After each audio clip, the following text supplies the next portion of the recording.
So the monocot plant that I've been assigned today for this hands-on lab is greenbrier.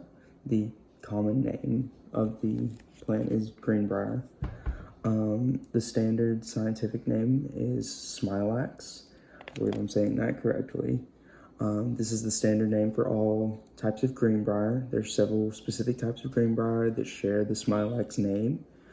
The higher classification for naming the plant, trust me, I have tried to say it for quite a while now. It is, if I'm correct, probably not, but it is Similacaceae. It's written right here. I'm not quite sure how to pronounce it. Similacaceae is what I'm kind of thinking it is. Another variant of the plant is Similix rotundifolia. This is just, it is the round leaf variant of greenbrier. So normal greenbrier is just a vine-like plant that has thorns, very small, strong thorns that grow on either side of the plant. Often they are staggered from one point to the other point to the other point on the plant, on either side of the vine. Greenbrier has very simple leaves that are heart-shaped with parallel vein patterns in each leaf. Most of the time you'll find that the leaves are a really dark, deep green color with what they call rust spots, which are just like dark reddish brown colors that are kind of speckled along the leaves. These can be red or brown, like I said. The Smilax rotundophilia, or the round leaf variant, has very similar characteristics. It has a vein pattern that is parallel and still shares the rust spots, similar to the regular greenbrier. However, this is a round leaf variant rather than normal greenbrier that has a heart-shaped variant in the leaves. Greenbrier produces a small berry, produces fruit, which is just a little berry. The roots of a greenbrier can be up to 15 feet long, and it grows in patches. And if you look at a patch of greenbrier, you might probably think that it is a bunch of different plants all combined into one area. But with root systems so long and the vine growing the way it does, it can often be one plant that takes up a very large area. The greenbrier produces a flower in the early spring and summer months. Yeah, that's what I have for that. For the habitat, greenbrier is native to the United States, mostly the western half of the United States. You can find it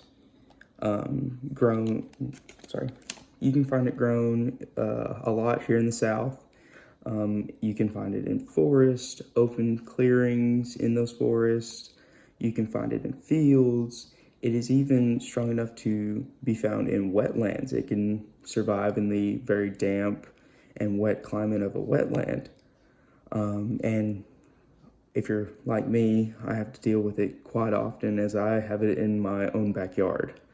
Greenbrier can pretty much be found anywhere, ranging from the southeastern side, I said western, southeastern side of the United States, all the way up to the northeastern and lower parts of Canada. Greenbrier is a minimal nutrient needing plant. It can sustain, it is very good at photosynthesizing with minimal sunlight. It is a hardy plant. The plant can regenerate rhizomes and seed for years, even after the plant has been top cut or destroyed by fire or other disturbances, such as if I went outside and took a weed whacker to it. It can grow for years and years on end unless it is thoroughly killed to the root. It can withstand the cold climates of, like I said, up in the northern states or bottom half of bottom section of Canada, as well as the very hot, dry climate that we experience here in Texas or down here in the South. It is a plant that can pretty much grow just about anywhere in its range. Greenbrier is a perennial plant that stays around for all seasons. I have to deal with it all year long. It's kind of funny that I got assigned this plant. The plant usually flowers from the April to May in the southeastern states, and then from May to June in the northeastern states.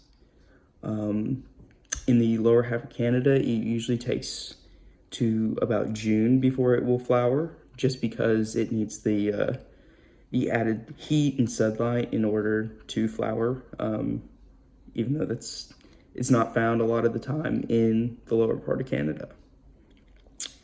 It is the plant's annual growth, so will be completed in a very quick and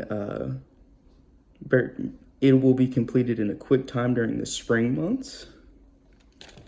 The Greenbrier having those strong, really strong thorns. If you've ever got wrapped up in it, you know you don't really want to get tangled up. It's not fun. So very little predators. Deer, like white-tailed deer that we have here, are good at using, so they'll stretch their neck into the plant if the berries are easily accessible. But the plant itself is not desirable to animals. However, the plant can be used by humans similar to any other root vegetable. It can be boiled or put in a stew, or it was even made to create sarsaparilla or help flavor sarsaparilla, I found out. The leaves of Greenbrier can even be consumed like spinach if you want to boil them, or it can be added to your food. I did not know that. Pretty cool. And an interesting fact that I didn't know before this is that Greenbrier the vines of Greenbrier have the ability to be able to grow upwards of 10 to even 20 feet up in the air. Of course, attached to a tree or a house, but the roots can sustain the Greenbrier's life up to 10 to 20 feet up in the air. Thank you.